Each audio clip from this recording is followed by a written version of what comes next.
What's the meaning of coroner?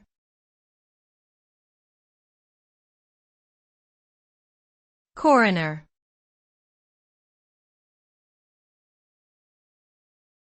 Coroner.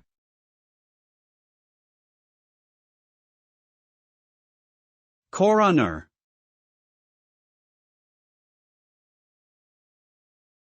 Coroner.